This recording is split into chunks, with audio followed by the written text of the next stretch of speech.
Hello everybody and welcome to Decoding the WSL, the podcast dedicated to the stats and facts in the WSL.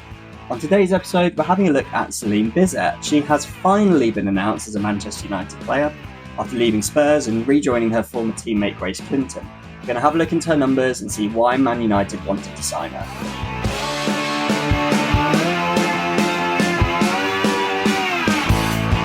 Yes, hello. Thank you for joining me on Decoding the WSL today. My name is Sam Biccarino, although you may know me as Statarino from social media. It is Wednesday, the 4th of September, and we have not long had the announcement that Celin Bizet has joined Manchester United. Anyone that's been on Twitter for the last few days probably already knew this because she was at Manchester Airport with the Manchester United squad, photographed there. Reporters like Emma Sanders had already said that she'd had a medical, and it's now been confirmed that Manchester United met her 60,000 release clause. She's probably not on the plane actually, she's probably already in Marbella with the rest of the Manchester United squad. Now, the reason I wanted to do this podcast is because I think Celin Bizet is a player that is relatively well known through people that watch the WSL regularly, but I think she deserves to be more well known given how good she is. She is a 22-year-old Norwegian, although soon to turn 23. She grew up at Vålerenga, where she spent 5 seasons in the first team, including a league win in 2020, scoring 8 goals in her 5 seasons there. She then got a move to Paris Saint-Germain. She only made 6 appearances there, all of them off the bench with a combined 98 minutes, so it's about 16 minutes per appearance. Unsurprisingly, she didn't stay there long, and she got a move to Spurs, which is really where she came into her own. So she has spent the last 2 seasons at Spurs, finishing 9th and 6th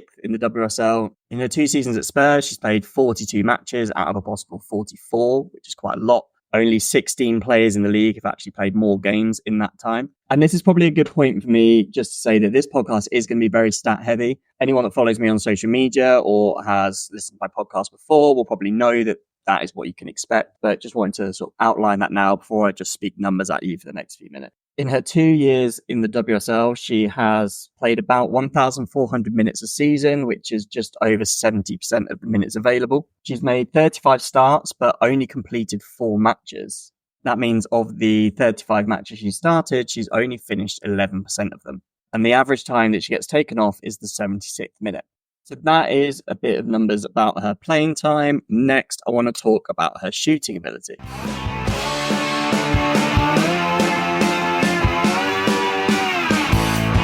Now, when I introduced her, I did say that she's only got 6 goals in the WSL over 2 seasons, which you might think is, even for a winger, perhaps not that many. It's probably not the sort of thing that a big club like Manchester United is looking for. But I'm here to tell you that that is not from a lack of quality, it's just from a lack of quantity.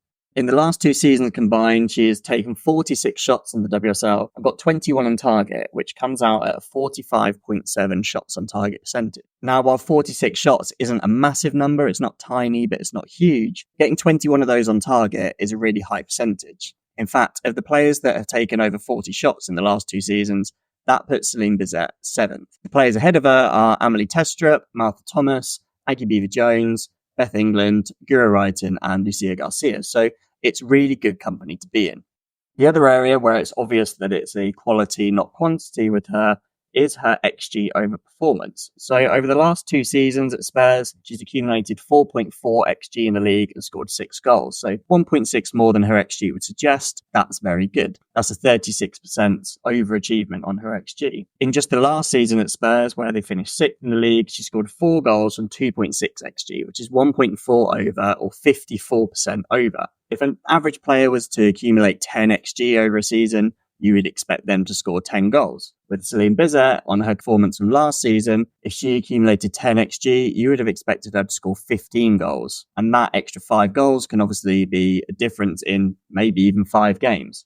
XG performance is something that's very difficult to do consistently. You only tend to get the very top players doing it consistently. Think of Bunny Shaw, Nikita Paris is very good at this, Lauren Hemp, think of Elizabeth Turland. So I'm not saying that Celin Bizet is definitely going to do the same, but she's showing the right sort of signs. She just needs more quantity. At Man United, she probably won't get that much more quantity than she had at Spurs because she's probably been brought in to be more of a creative force, be a tricky winger, and to hopefully set up goals for Elizabeth Turland. But we'll get onto that in a second as we move on to the passing and dribbling aspect of her stats.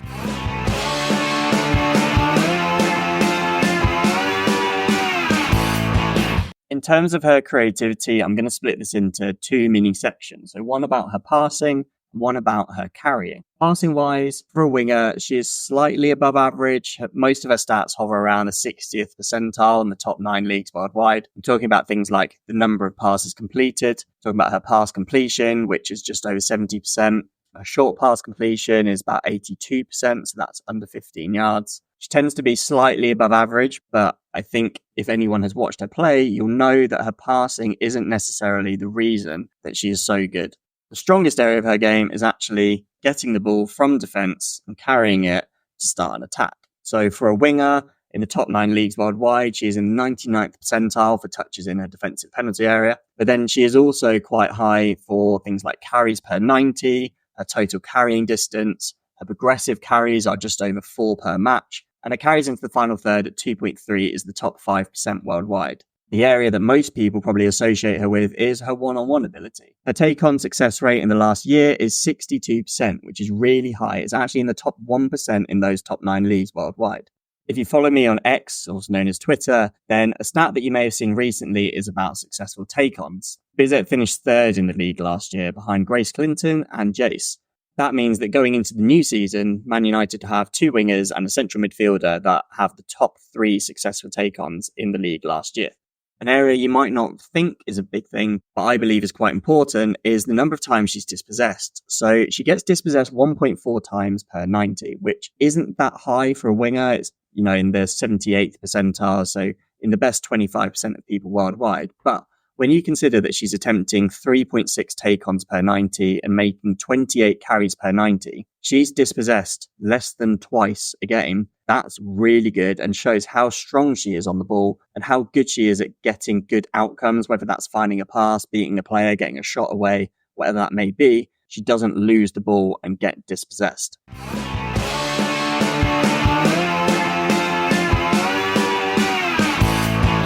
Finally, I want to touch on her defending. It's not something that you would expect a winger traditionally to be really good at, but in the modern game, especially with the way different teams play, and I believe the way that Manchester United play, it's something that's very important and something that they need their wingers to be very good at.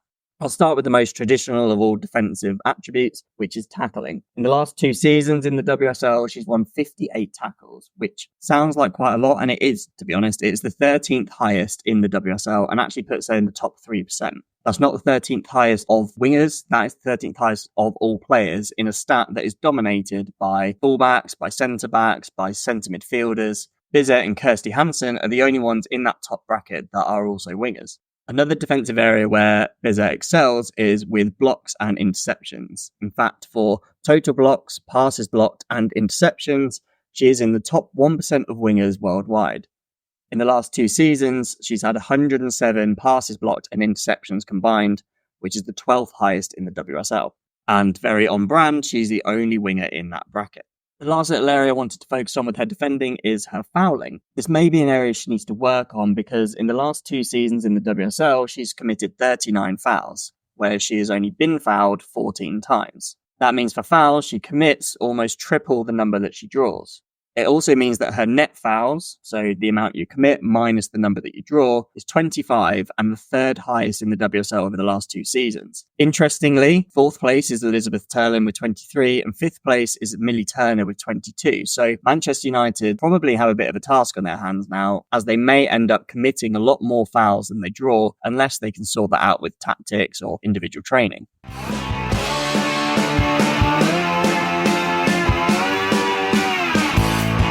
That is the end of my stat pack on Celin Bizet. I think you can know from what I've just said that she's going to be a really good addition to Man United, and I think Spurs are going to be really sad to lose her. She has got a few areas of her game that she probably needs to work on. I mentioned the fouling at the end, shots that I mentioned at the start. If she gets more, she'll probably have quite a bit of success with that. But her general all-round play, both defensively and on the ball, really good, and I think will really benefit Manchester United this season.